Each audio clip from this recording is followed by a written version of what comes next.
เงินของคนงาน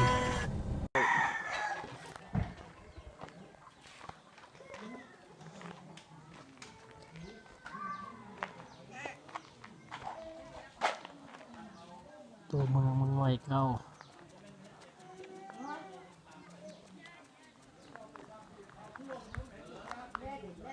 บ้านเก่าแก่ของเมืองงอยเป็นเมืองเก่าเมืองสมัยสงครามสมัยต่อต้านมันรีอยู่แถวเมืองงอยเก่านี่หมดเนาะ